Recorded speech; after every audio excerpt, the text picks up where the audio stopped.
And welcome on in to the Third Round Reversal Fantasy Football Podcast. Brett Malamuth here with you, along with Zach Malamuth. Zach, how are you? I'm doing all right. Great start to the show here today, and I'm doing well, Brett. Obviously, middle of July now. We're in the thick of things. I'm looking forward. We got a dynasty draft coming up. I have another dynasty draft coming up in the next week or so as well. So I'm ready to go and excited to talk some football here. Yeah, we're watching the transfer market spending spree right now, and that to me is pretty exciting to watch. Obviously, the college football game came out last week, and so a little distracted here. We're starting to get right before draft time here as far as redraft and dynasty goes. And yeah, you said it. We got a dynasty draft coming up in a week. Zach, let's quickly we ended last episode talking about the college football video game. Early impressions for you, and how is your dynasty shaping up so far? I love it, Brett. I was playing it for a lot of this morning. I'm in a dynasty mode. I chose Mississippi State, so bottom of the SEC, but still a cool stadium. And I'm working hard in it. I really like the recruiting aspect now that I actually understand how to work it, because that took a little bit. Obviously, very complicated and a lot going on in it. But once I got the hang of things, I really have started to enjoy it. I think the big thing is going into those bigger games and bigger stadiums, just the real effect that it has. You got guys with question marks. You got guys just don't know where they're running a route. It's wild, and I feel like that completely explains what goes on, especially for a college kid, a college football player. They have no clue what's going on. They're just in a loud stadium and there's everything going on around them. So I think that aspect is by far the coolest thing about this new game. Yeah, I think that the home field advantage surely is there. The trick plays, I think, has been sort of fun where you haven't seen it in Madden. And I'm in a dynasty right now. I'm going to probably work through a couple different dynasties. One where I'll kind of progress through the different schools. The other one where I'll use a team builder account, which apparently is coming out in a few hours, and take the Binghamton Bearcats from, 0 to national champion. So that'll be kind of fun. But yeah, I'm the Syracuse Orange. It wasn't a great year. We finished our first year at 4-8. Barely avoided getting fired, but we're back for another year. Didn't want to take the job at North Texas, and we move on. So jumping right in now to some NFL, though, Zach, I mean, we've been talking about a division by division previews each and every week now, and it'll continue on through this week. Make sure you go check out some of the other episodes we've done here. Check out the YouTube, subscribe to us, give us a thumbs up. Check us out wherever you get your podcasts as well. So let's jump right in here. We're talking AFC South right now, and then we're going to obviously hit the West in the next 2 weeks before we start getting right into draft season. So, Zach, let's start right now in Houston with the Texans. Obviously, it was a year where we came into it and we weren't really sure what to think. We obviously had CJ Stroud coming into it, and we were like, okay, well, Stroud's the weakest of the rookie quarterbacks. Turns out he was pretty good. I think that a lot of the people who took Stroud it fell into their lap, and now they're sort of in a situation where, okay, now they have to basically take the next step.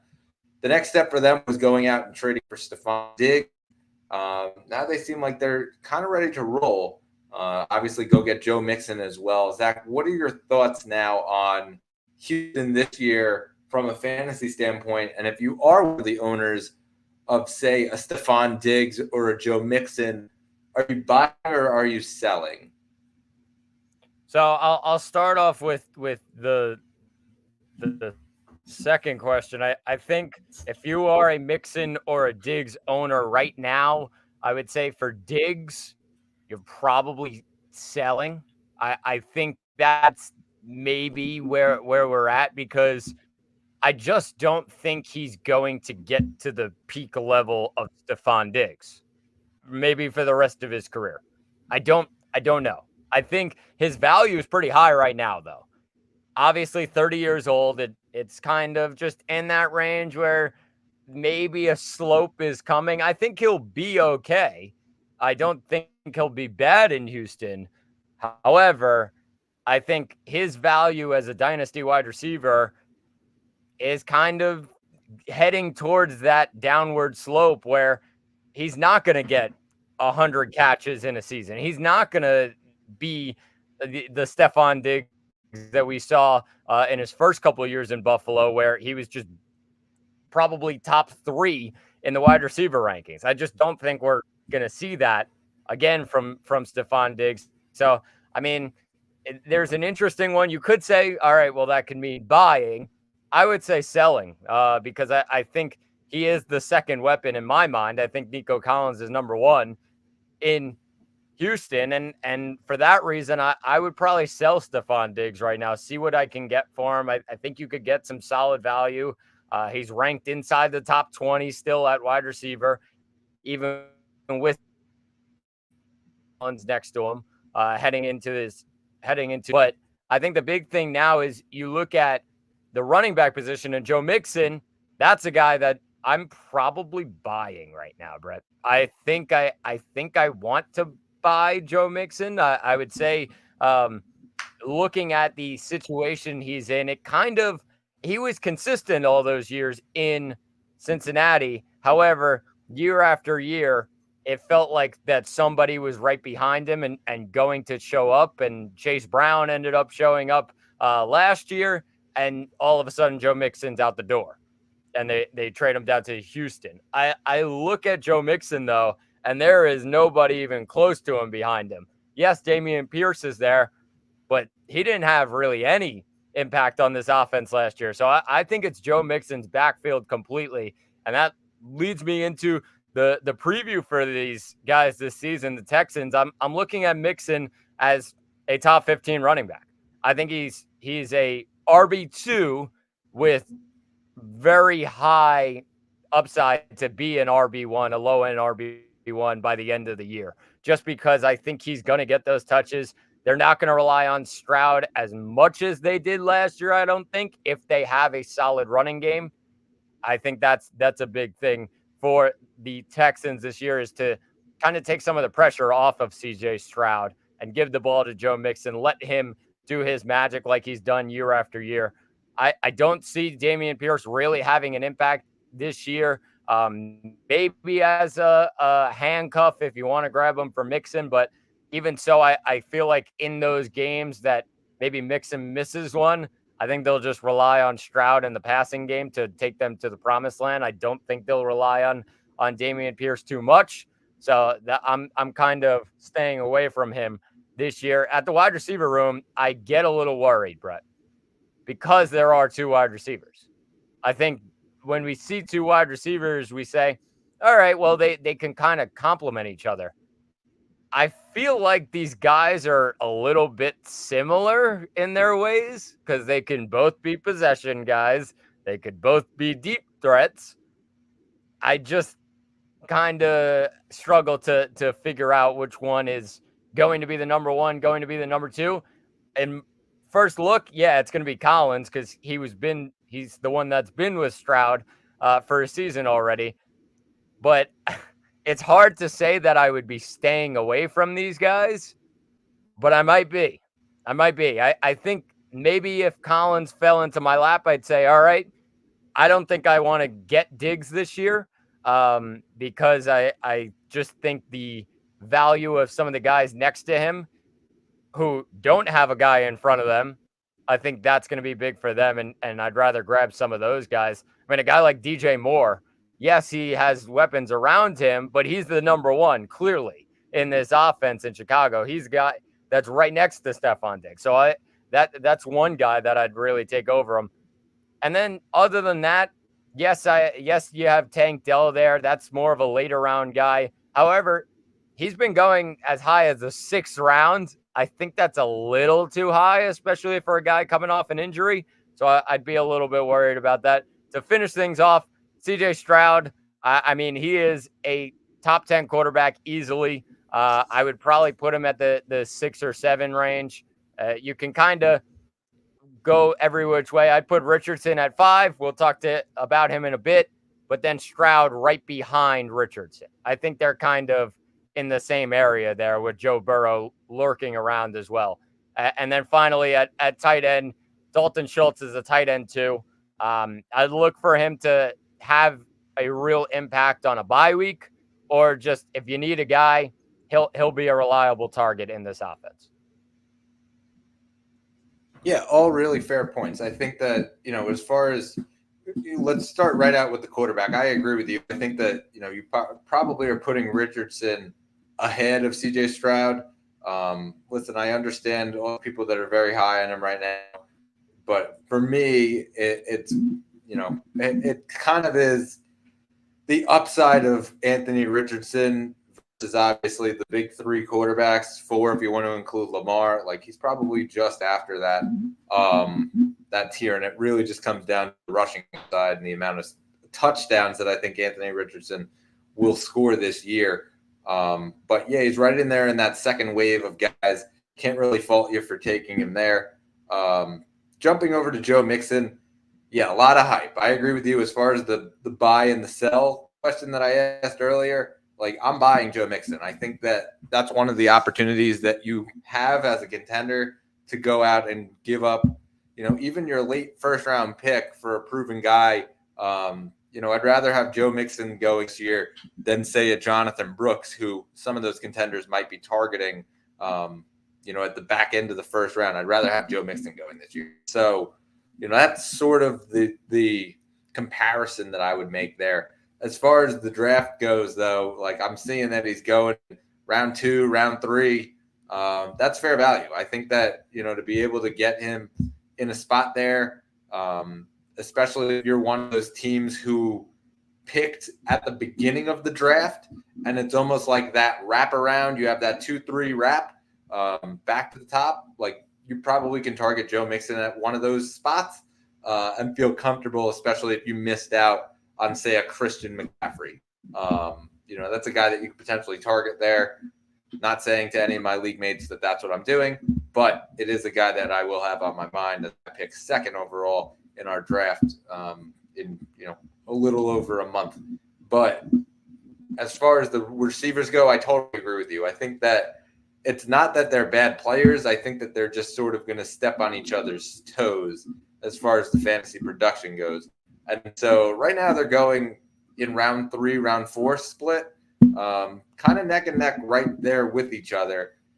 I don't know really an edge to either guy, though, because I think that, again, like, it's kind of that 1-2 split that we see as far as, like, the running back room we talked last week about in Pittsburgh, where, basically there's a situation in Pittsburgh where we don't really know who the guy is, so we're kind of advising not to get either guy. This is not that. This is sort of like you can get a guy, but also, like, temper your expectations because we don't know who number 1 is. And so any given week, it's almost like, if I had to make a real comparison, it's probably like what we saw in LA with Mike Williams and with Keenan Allen in the last few seasons, where it was like, we think Keenan Allen's the one, but then there's those games where Mike Williams just kind of goes off and, you're like, okay, well, he's the one, and they're doubling Keenan Allen the whole game. I think we'll see a lot of that this year in Houston. Should be kind of fun to dissect. As far as Tank Dell goes, yeah, I agree with you. I think that he's valued pretty high, and for him to be the 3rd option, maybe even the 4th option, depending on, where you factor in Dalton Schultz in that offense, like, I think that it's a little too high for him. I think we'll see a lot of end arounds. Hopefully they don't line him up as a blocker like they did last year. But as far as it goes from the Dynasty community who had Tank Dell, like, yeah, I would hold right now. I wouldn't think and sell. I'm not sure how long Stephon Diggs will be in Houston, but obviously, like, this year, if you were an owner of Tank Dell, you're not thrilled that Stephon Diggs is there now, because it just means that there's going to be that much less targets. I don't really see the other guys sort of coming on. I know that there's a lot of talk in the Dynasty community about Mechie, about Noah Brown, Xavier Hutchinson, even Skoranek came in. Like, I don't see any of those guys making an impact. If you do have a guy like a Mechie, I would hold, just in the case of, listen, injuries happen. You never know what happens in this league, and there could be a guy goes down. We obviously saw Tank Dell go down last year. Young guy Mechie that we saw the talent down the stretch, potential late round, or I should say, end of your stash guy. Wouldn't just drop him if you could. But at tight end, it's Dalton Schultz, and yeah, for me, it's like he was that safety valve that we saw in Dallas. And to me, it's like, okay, this is probably your bye week flyer, potential guy that could be out there on waivers, depending on how deep your league is. It's a guy that I'd be pretty okay with if he was my waiver fill-in during the bye weeks. And so while he's not a starter right now, could change. Obviously, we don't know exactly what the system is going to look like now that there's so many weapons around. We don't know who CJ Stroud's favorite targets are going to be. Like, you never know. Dalton Schultz could potentially end up getting a boatload of targets just because they're kind of putting pressure on everybody else from the defensive standpoint. Zach, now we move right on to Jacksonville here as we move it along here. Going to Jacksonville, Zach, I think that this is a make or break year for the Jacksonville Jaguars. And they gave Trevor Lawrence a boatload of money, but they also said goodbye to a guy, Calvin Ridley. They went out and they draft Brian Thomas Jr. Do you think that he has any redraft value, or is it strictly a dynasty play for you?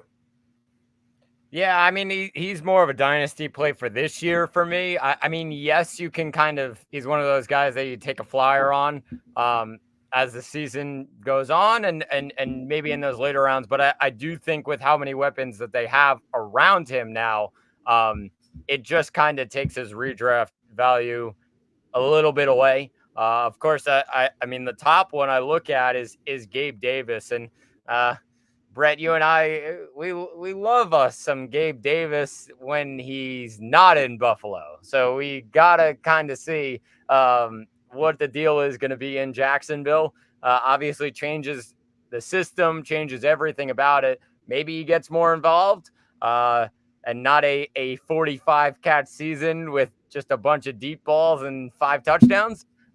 Maybe we get something better than that. So we kind of have to wait and see how Gabe Davis does down with the new quarterback in Jacksonville. But as for Brian Thomas, like he's a late first round draft pick in rookie drafts in a 12-team league. Yeah, I mean he's right in that later part of the first round, wherever you want to rank those wide receivers. Obviously, Keon Coleman's there, Xavier Legette's there, like a bunch of guys that you can really figure out where Brian Thomas is landing. Some people have him even higher than that. I would probably put him at the bottom of the first round because of the system he is in and because of how much he has around him. Like I said, that affects his redraft value a ton heading into this year. But, I mean, you look at the wide receiver room, I would say the only guy that I would probably be looking at is Christian Kirk, and it's because he's been in this offense. He's been with Trevor Lawrence, and I mean, he had a really solid season last year. I mean, obviously they add Calvin Ridley to it, but I mean, Christian Kirk was the guy.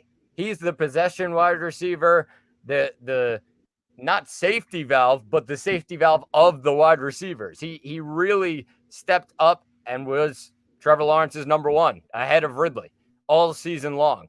And even though they had multiple guys, they had Zay Jones there as well. They had Parker Washington, like all of those guys. And Christian Kirk consistently was great as a fantasy wide receiver because of all the receptions he got. And Brett, it's crazy to say he's ranked outside the top 30, almost outside the top 40 heading into the season, which is crazy in my mind because he is clearly the number one. And I know they have a ton of weapons, but they've proved time and time again that even with those weapons, Christian Kirk could still be the number one.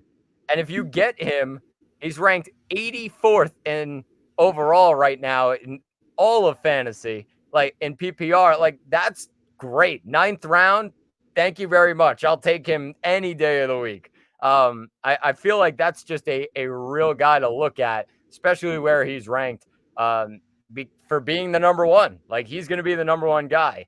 And some people may have the argument as I go to the running backs that, oh, well, ETN's going to get a ton of stuff. Well, they got to throw it too. They're not going to just hand the ball off to ETN, check downs, whatever it is, or find Evan Ingram. I feel like when you look at ETN, a top 10 running back in redraft, clearly he's a second round guy. Wherever you grab him, like he's going to be a very solid running back this year, a reliable one. I think this is the year that we say, all right, he's comfortably in the top 10 of running backs, because we haven't completely been able to say that. He had some good weeks. He had some really bad weeks. I think we consistently can say that he's in the top 10 after this year. I think it's going to be a good one for ETN. As for Trevor Lawrence, though, he's a backup right now. He's a QB2. He's definitely a starter in a super flex league in Dynasty, though. I feel like this is the season that we really need to see Trevor Lawrence. This will say it all. All right, can he do it? Can he bring him over the top? They had the one playoff game, but can he really take it over the line? He actually had 2 playoff games because he won the first one in that comeback. But I think this is the year that they really decide, all right, we got a ton of weapons. He's got a full offense. Can he be the number one pick that we drafted all those years ago? I think this really decides that they gave him the contract too. So a lot of pressure kind of taken off his shoulders from that. But now the pressure really comes to see if he can get it over the line. And then finally at tight end, it's Evan Ingram. And I think he's in the top 5, Brett. Based on what he did last season, I mean, he was getting like 9 receptions in games. We don't see that from too many tight ends, whether that's Travis Kelce or even like Mark Andrews. Obviously, Laporta's now up there. I'd put Evan Ingram just right behind those 3. I don't see why not. I think he's going to be a real star in this offense. He proved it last year with all those receptions and yards and even the touchdowns. He's going to be looking for him, Trevor Lawrence. So I'd put Ingram definitely in the top 5. Yeah, fair. I think that, it is a respectable spot to put him. Obviously, like pretty consistent guy, pretty good safety net. Trevor Lawrence loves him the whole bit. And so while I think that, the receiver room, which I'll just get into in a second, is good, I think that Evan Ingram is the number one target in this offense, particularly because the reliability of being able to catch the ball. That said, I think that, he's probably not at the upper echelon, but probably in that second wave of tight ends. So you're thinking like round 6, round 7, rather than the round 4, round 5, that first wave of guys.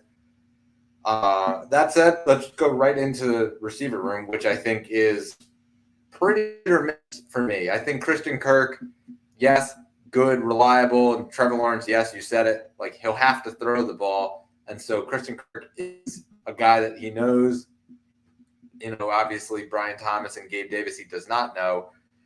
I think Christian Kirk was pretty good. We saw good games out of him last year.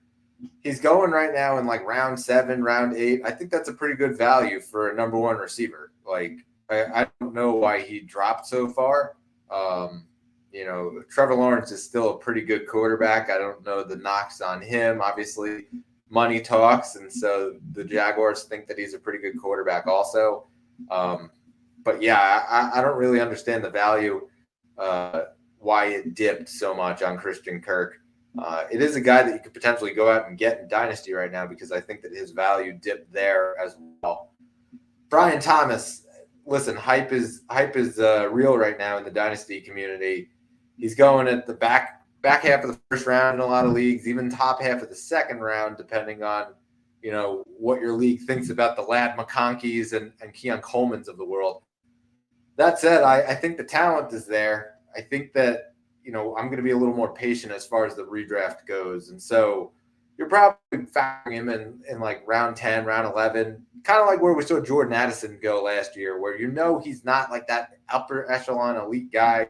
There'll be some good games that'll have some big catches as well. But, I'm tempering my expectations. I'm not looking at this guy as like a top, at the top of my wide receiver chart. He's more of the flex play for me as far as the receivers go, and maybe factors into your rotation. If not, he's a pretty solid bench guy.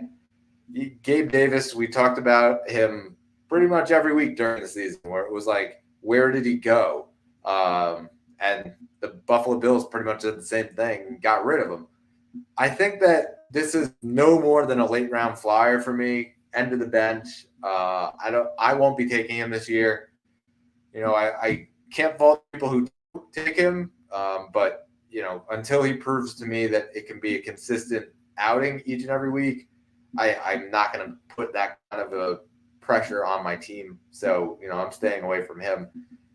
As far as ETN goes, yeah, Zach, you said it. I just mentioned picking at the top of the first round, which means I'm in the back half of the second round. Like, that's a guy I might be like crossing my fingers and toes throughout that second round, hoping that he gets right towards the end of that round.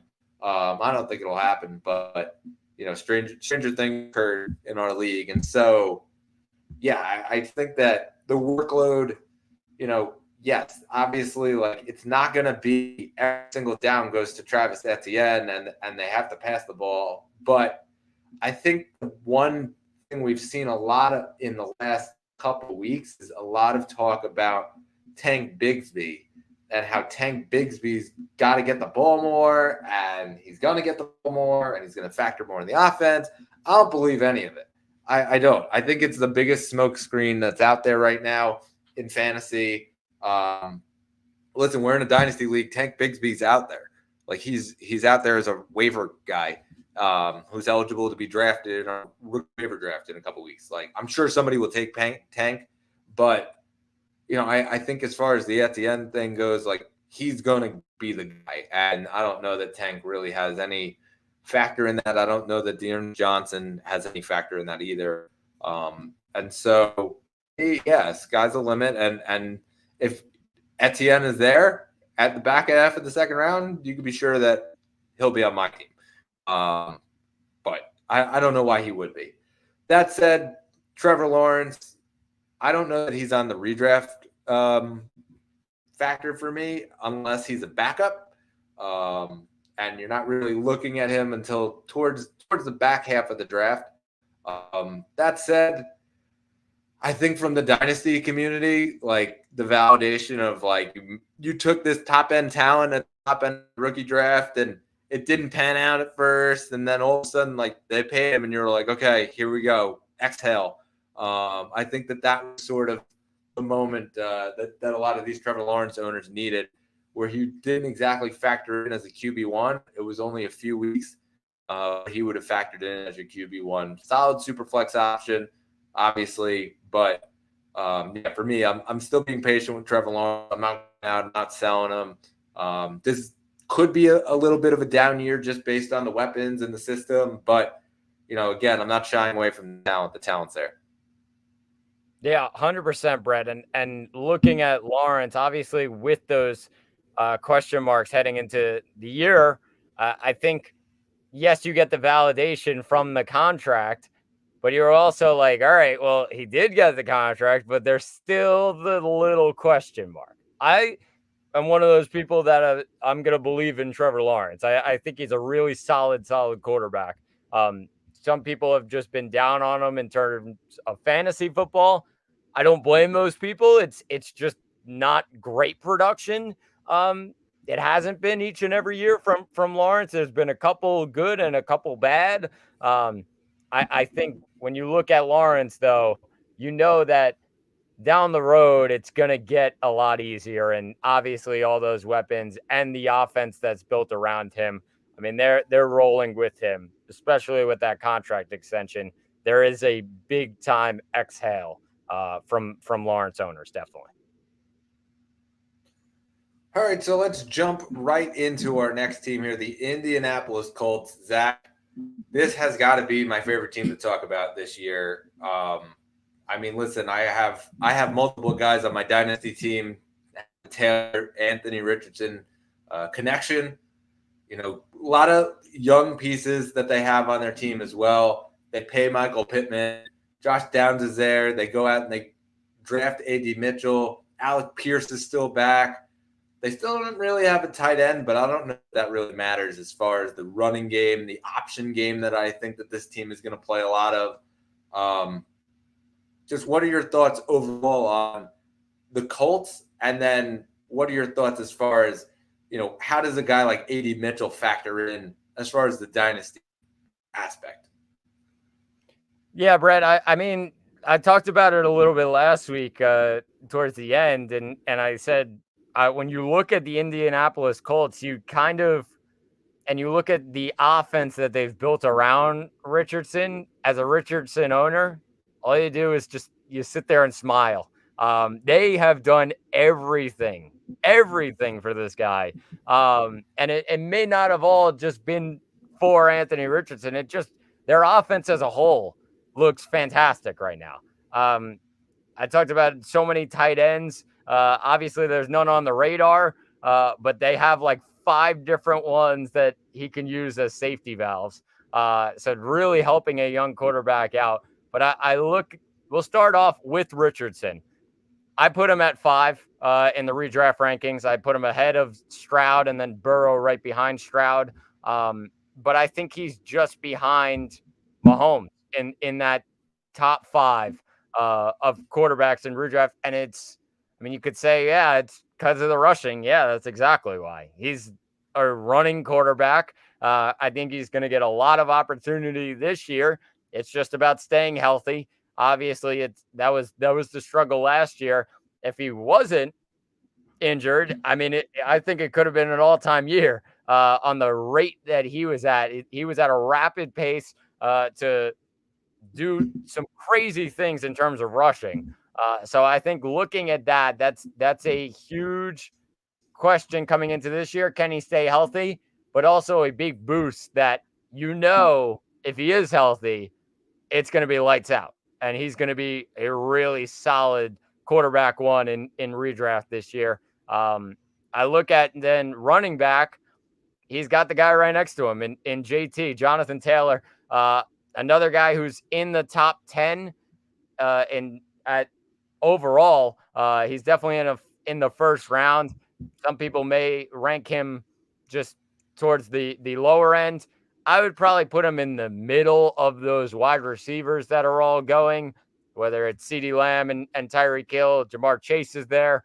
I'd probably put him next to guys like Amon-Ra St. Brown and Justin Jefferson. Whether you want a running back or you want a wide receiver, you can kind of go either way on those guys. But I feel like Taylor's clearly in the top 5 at the running back position and definitely in the top 10 overall in redraft and PPR this year.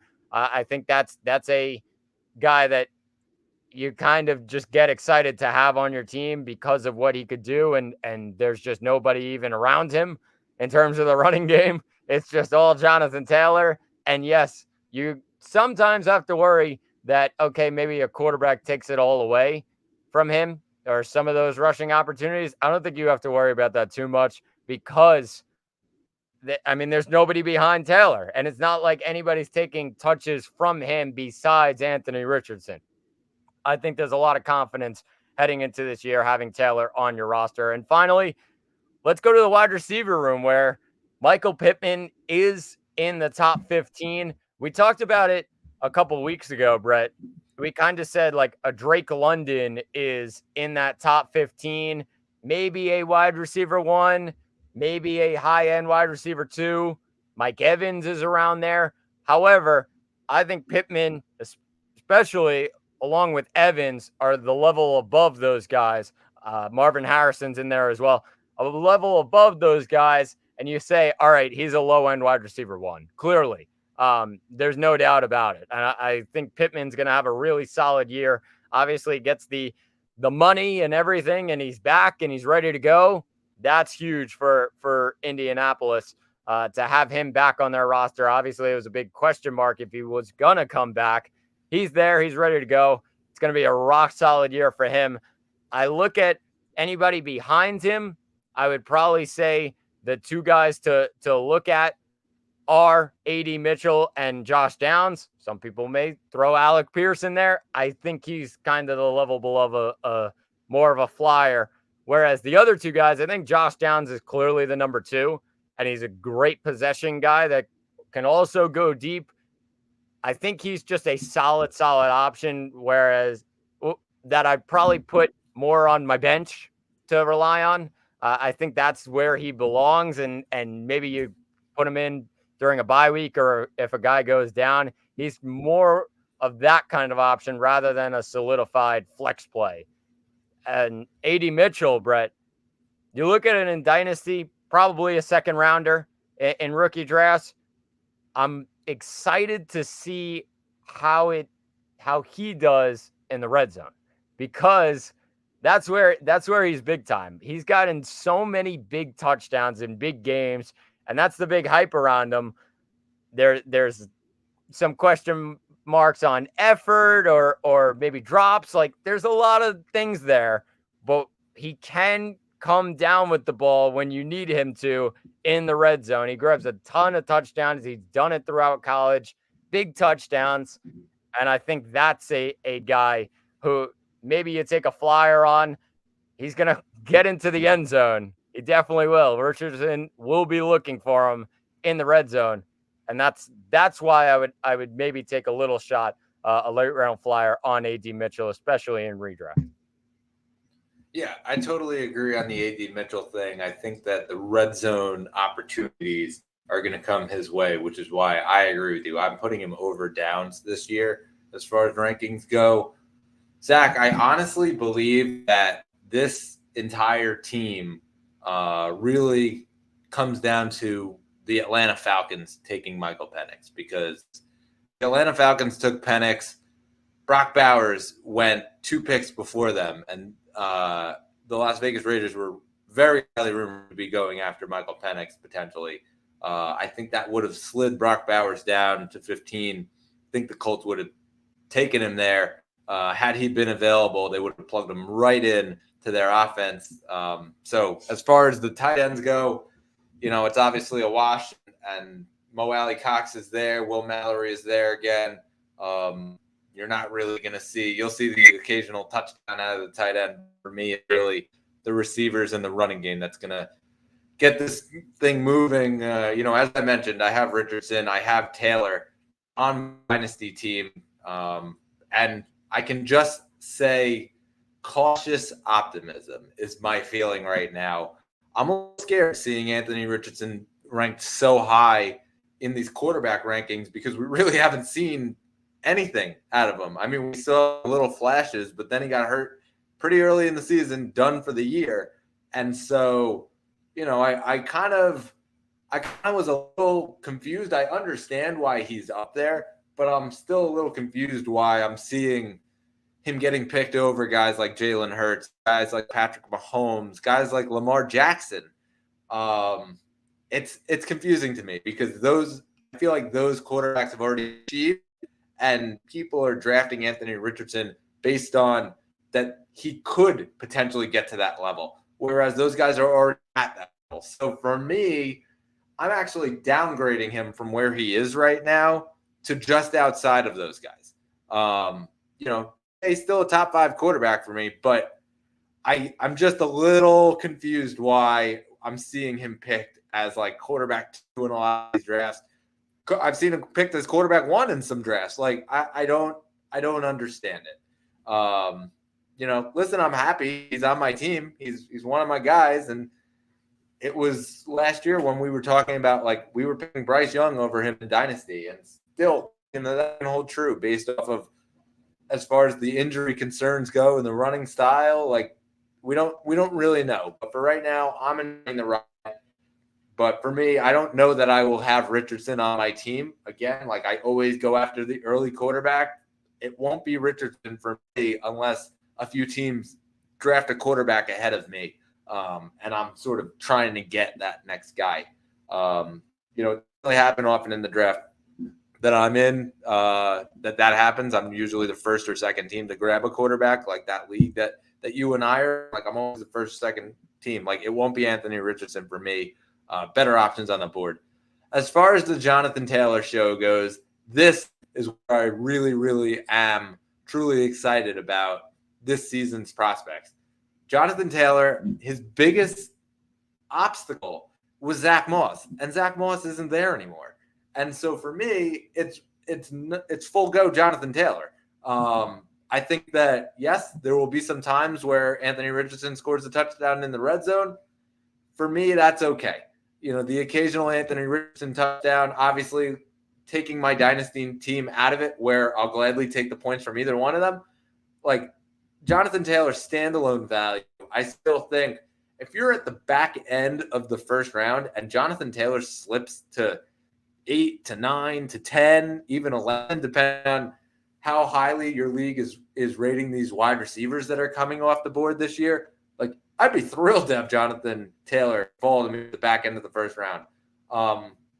And then pair him with one of those next tier wide receivers. Like, I think that there are few guys in this league that have the workhorse back ability. Taylor's one of those guys. And so to be able to put him on your team, like, it's a no doubt for me. Like, he's a top 5 running back.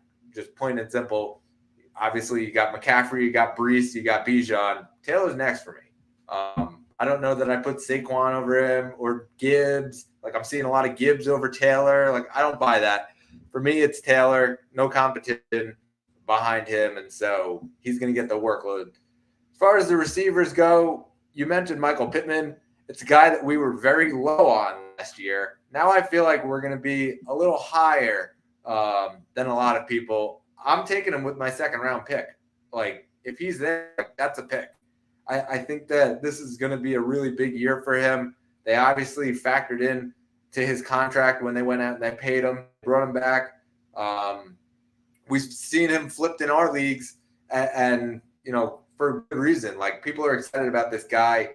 I think that he is going to have the chance to basically take that next step. And basically, there was a lot of talk about the Colts going after a number 1 receiver. Michael Pittman turned himself into one.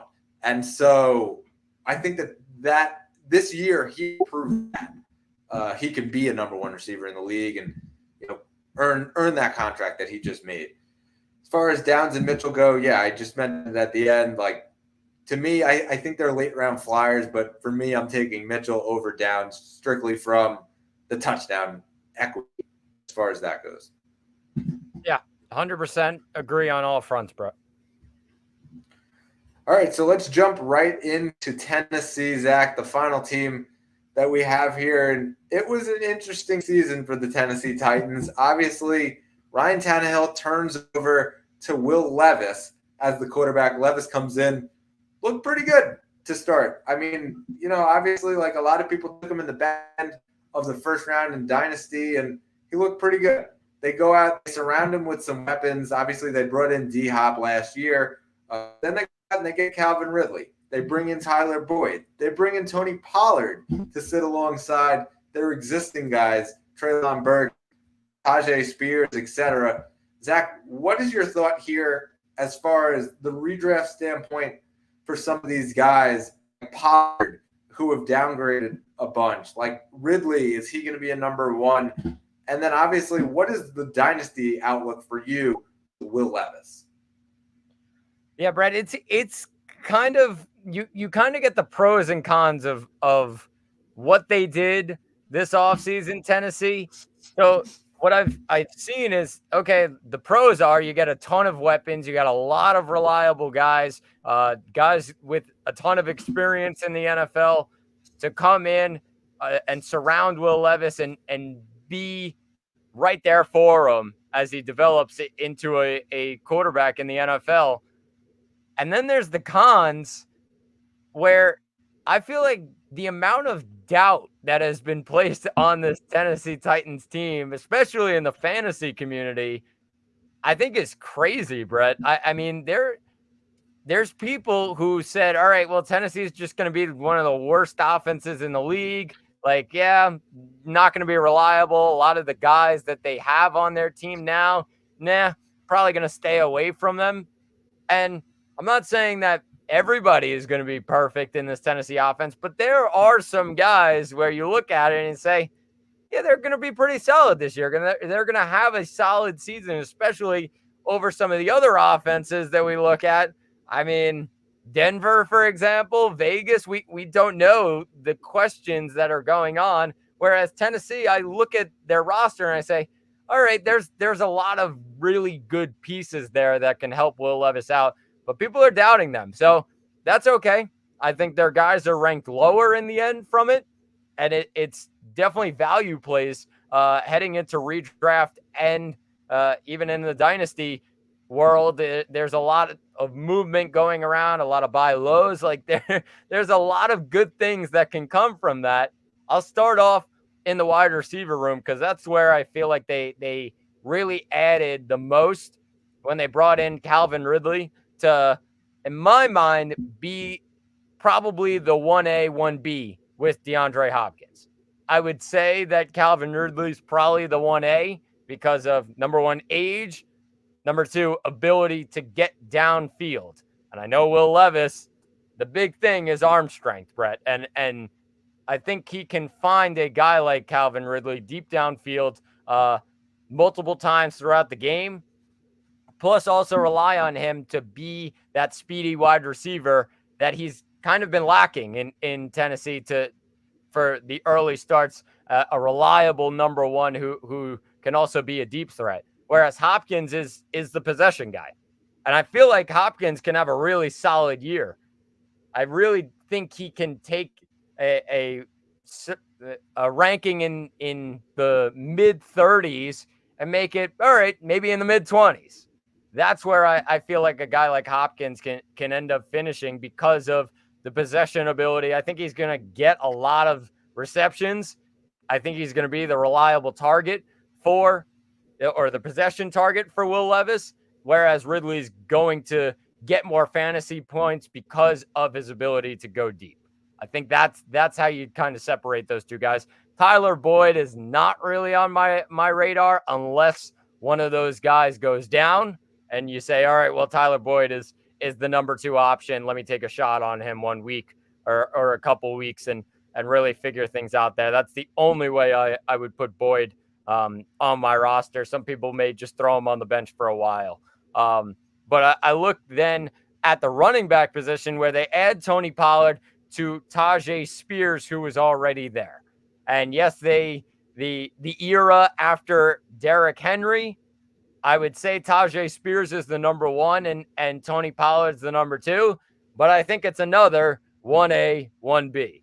I would put Tajay Spears at 1A because I think his ability on the ground as a pure running back is definitely higher than where Tony Pollard is as a receiving back and a check down guy for a young Will Levis. I feel like that's where Pollard is. If you want a PPR kind of guy, I think of like an Antonio Gibson kind of player behind now it's Brian Robinson, one of those other Washington running backs who, all right, yeah, Antonio Gibson, you can rely on him as the PPR guy, which that may take Pollard's value down. I think it still puts it inside the top 30. I think you can kind of go 1A, 1B. They're right next to each other. I'd prefer Spears. Some people may say, all right, I'm going to forget both of them. I think Spears is going to get a lot of the touchdowns, and that's why I would roll with him in a redraft, looking to maybe draft him if he falls in my lap. Lastly, Will Levis. He's a super flex option. He's not on my radar, though, in redraft. I feel like this year is more of teaching Will Levis and getting him comfortable in this offense, especially with a new coach as well. And I think that kind of takes his fantasy value away. Whereas maybe in a year or two, he's comfortable throwing the ball deep and taking those risks as a quarterback, which could help his value. There's not a lot of rushing ability as well. So for that reason, he's not on my fantasy radar this year. And at tight end, they really have nobody. They have Chikakonkwo, maybe a touchdown dependent tight end. I would put him on a tight end 2, tight end 3 level. If you take him as a backup to replace one of those top guys during a bye week, I won't fault you, but I won't be drafting him. I think the pressure is going to be on a lot of those other guys, the wide receiver room and the running back room, Brett. Yeah, I was going to say Chigakonko is probably a low-end tight end too. So you hit it right on the head. Touchdown dependent. Yeah, it's one of those guys that if you are one of those teams who draft only one tight end, like that's a guy you might consider going out on waivers and grabbing in a bye week. And that's sort of it right now. Yeah, I think it's interesting how the whole fantasy community kind of looked at Tennessee and looked at the rest of the division and was like, all right, well, I don't want any of them. And it's fair. Listen, it is. And just because I think that Calvin Ridley and DeAndre Hopkins have the same sort of situation we talked about in Houston, where it's almost like they're going to step on each other's toes a little bit, and that kind of knocks their value down a bit. And so see Ridley and D-Hop probably around 6 to 7 range. I think obviously Ridley over D-Hop. Obviously, we've seen injuries, the age, all of that factors in. I'm not sure how I feel about them being my wide receiver 2. I'd much rather have another wide receiver there and let them be my third guy. That's just a personal opinion. I think that, a lot of people are going to go out and grab those 2 guys as their second wide receiver because they're going to go running back heavy. I don't totally advise that. As far as the rest of the guys go, yeah, I think that Tyler Boyd is the potential waiver guy, depending on how deep your league is, really a late round flyer. And really it just comes down to, will both of them stay healthy the whole year? And if not, then Tyler Boyd sort of just slips in as the second option there. Seeing a lot of hate on Treylon Burks, I think it's warranted. I think that, we've sort of seen the end of the line here, and they brought in some guys around him, and, he's sort of just as there now. I don't know. I saw a lot of Dynasty community sort of dropping him, and yeah, it's kind of getting right towards the nitty-gritty there where we're almost selling low if you're not dropping him. Almost a throw in trades. And that's kind of where he is right now. And, rightfully so. As far as running back situation goes, it's the same sort of thing where they're stepping on each other's toes. It kind of bumped their value down a little bit. They're right there neck and neck with each other. I think that, yeah, I agree with you that Tajay Spears is probably the guy. But, I can't fault the people that are out there taking Tony Pollard based on the skill set. And, he has been a number 1 and all things. Like, I can't knock either way. That said, you're probably getting him round 8, round 9, and to grab a potential number 1A or 1B running back there is a pretty good spot, especially when we're in a league right now that is dominated by committees at the running back room. A potential guy who could end up being the 1A. I think that I'm going to take a look at the preseason and sort of use that as a template for here's what they are going to at least start the season doing. If they change over, like that's a different story. But I'm going to watch the preseason pretty closely as far as the strategy, how much playtime you get, who's out with the ones, who's out more with the ones, that kind of thing. And I'll judge it based off of that. As far as Will Levis goes, yeah, Zach, I think he's a super flex option. It's like you said, it's about learning this year and having him grow into the offense, coach, like you said as well. He's a super flex option for me. And so, there's teams that are out there that are in the second round. Maybe you give up a second round pick if you're one of those rebuilding teams to go out and get a Will Levis from a team that maybe is a contender and, isn't as patient with Will Levis, especially if the year starts and it's not an amazing start to his year. A potential guy you can go out and get for almost a buy low price. And of course, he's still the starter currently. sort of where I see him going. But yeah, super flex option for me, probably a lower end super flex option at that. Zach, next episode, we're going to take on the NFC West. A lot of big storylines. Obviously, we have the 49ers is the elephant in the room, and what is going to happen with Brandon Ayuk. Puka Nacua versus Cooper Kupp. Marvin Harrison Jr. coming in, and then, of course, Pete Carroll out the door, new coach in Seattle. What is your biggest question mark as far as this division goes?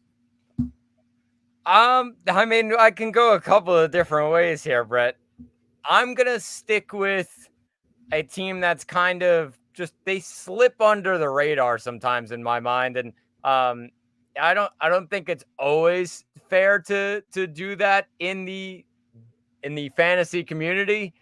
And it is the Seattle Seahawks, because every single thing that has gone on this offseason, there hasn't been really anything talked about the Seattle Seahawks. Obviously, we look at the Rams and, the shiny new piece in Puka Nacua. Plus, you look at San Fran and what's going to happen with Ayuk or Debo. Then you got Marvin Harrison who comes in. And then everybody says, oh, yeah, Seattle got a new coach. Yeah, that's pretty good. And they completely slid under the radar. And I think a lot of the guys they have on their team are just very reliable fantasy options. Those guys that you're like, all right, that's perfect. Add them to my roster. I'll take them any day because they're just going to have a solid output. I mean, you talk about guys like Kenneth Walker, DK Metcalf, even Geno Smith dropped to a backup quarterback and still had a solid season last year in fantasy. So, like, everything about them, they are getting absolutely no love in the NFC West. And those guys kind of dropped a little bit in the rankings. Brett, DK Metcalf is not going to wide receiver 16. I think he's a little bit better than wide receiver 16 on paper, if you ask me. So from that, I'll say, yeah, all right, the Seattle Seahawks, some guys to look out for and definitely keep an eye on, because you're getting them at lower value. Yeah, I agree. I think that for me, biggest question right now is Puka Nacua going to end up being the real deal? Another guy I have on my fantasy team, in Dynasty, but was last year a fluke? Was it, the real thing? Obviously, like, that offense is kind of interesting now. They bring in Blake Corum.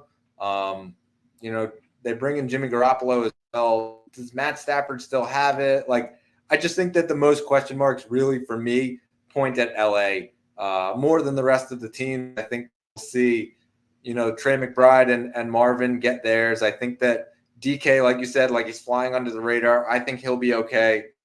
In San Francisco, where I think that Brandon Ayuk potentially can get traded. They obviously go and they draft Ricky Pearsall, Chris McCaffrey as well. I think that the biggest question marks line up really with the Rams. Yeah, completely fair. I mean, there's so much attention, I feel like, on this division that like I said, Seattle fell under the radar, but there's so much fantasy talent here, as there is every year in the NFC West, and it should be a good one next week. Yeah, excited to get into it. Make sure you please subscribe to thumbs up. Words of Aaron Rodgers, the night is darkest before the dawn. We shall rise yet again.